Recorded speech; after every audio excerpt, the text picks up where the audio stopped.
Welcome to PIMCO Pod.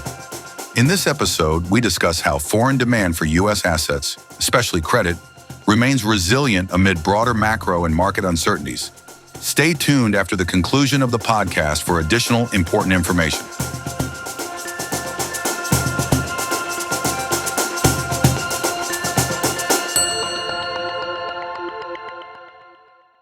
The Credit Market Lens. Still Buying America by Lotfi Karui. More than a year after Liberation Day in April 2025 stoked concerns of a broad-based sell America trade, we're still not seeing much evidence of it. In U.S. corporate credit, foreign investors continue to show a strong appetite. As of the end of May, cumulative net foreign purchases of U.S. corporate bonds reached $216 billion, according to U.S. Treasury International Capital, TIC, cross-border portfolio financial flows. That is 32% higher than what's been recorded through May in any year since the global financial crisis, and it puts 2026 inflows on track to exceed the already strong annual totals recorded in each of the past 3 years. Whatever concerns foreign investors may have about U.S. fiscal policy, politics, or the dollar, they have not translated into a retreat from U.S. corporate credit. If anything, foreign demand for the asset class has strengthened. On the sovereign side, the picture is more nuanced. Net foreign purchases of U.S. Treasuries are at a post-2021 low, although they remain positive year to date. We note that the recent decline in net Treasury purchases reflects a notable drop in the official sector, which generally includes central banks, reserve managers, and sovereign wealth funds.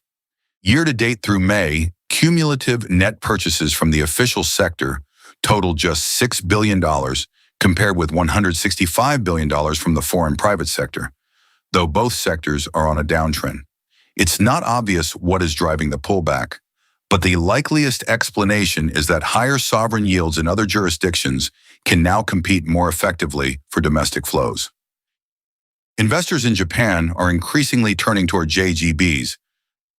The best evidence of investors shifting away from U.S. Treasuries toward other competitive sovereign yields, for which we have data, is likely in Japan. 10-year Japanese government bonds, JGBs, have reached yields not seen in decades, and those yields have been consistently competitive versus those of U.S. Treasuries after incorporating hedging costs. Using data from the Bank of Japan, BOJ, Japanese investors have been net sellers of long-term U.S. debt year to date through May. The BOJ doesn't provide the breakdown between corporate and sovereign net purchases, but juxtaposed with the U.S. Treasury International Capital, TIC data, it stands to reason that much of the net selling has been on the sovereign side. U.S. assets generally remain attractive in uncertain times. Despite the trend in Japan, foreign investors in general have displayed steady demand for U.S. assets. Another sign is the absence of major correlated sell-offs.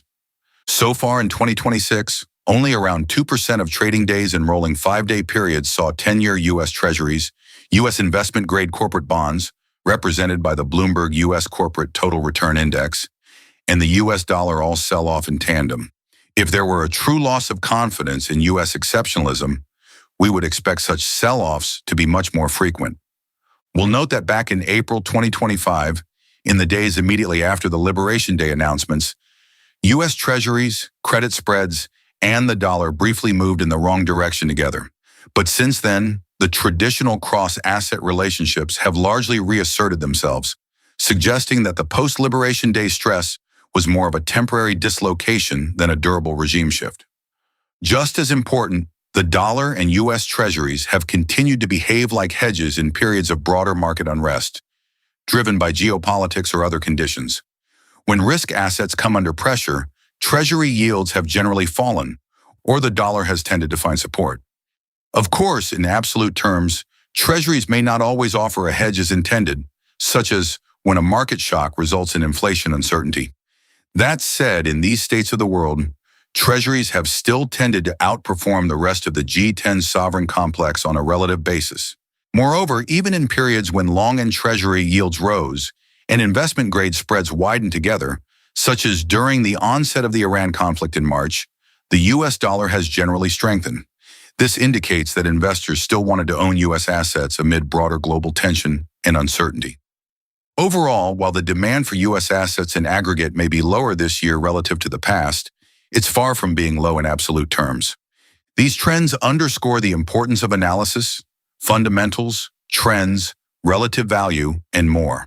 While our analysis shows that U.S. assets have remained in demand globally, it also supports a global approach to bond markets, where we see attractive yields in many regions.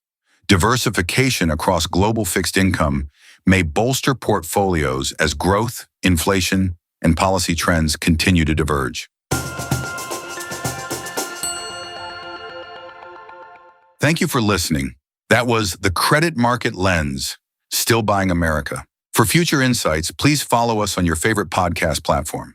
This episode uses an AI-generated voice. The discussion and content provided within this podcast is intended for informational purposes only and may not be appropriate for all investors. Reliance upon information provided in a podcast is at the sole responsibility of the listener. The information included herein is not based on any particularized financial situation or need and is not intended to be and should not be construed as a forecast, research, investment advice, or a recommendation for any specific PIMCO or other security, strategy, product, or service. Past performance is not a guarantee of future results. All investments contain risk and may lose value. Investors should speak to their financial advisors regarding the investment mix that may be right for them based on their financial situation and investment objective. Podcasts may involve discussions with non-PIMCO personnel, and such content contain the current opinions of the speaker, but not necessarily those of PIMCO. Other podcasts may consist of audio recording of an existing PIMCO article, and such material contains the current opinions of the manager. The opinions expressed in all podcasts are subject to change without notice.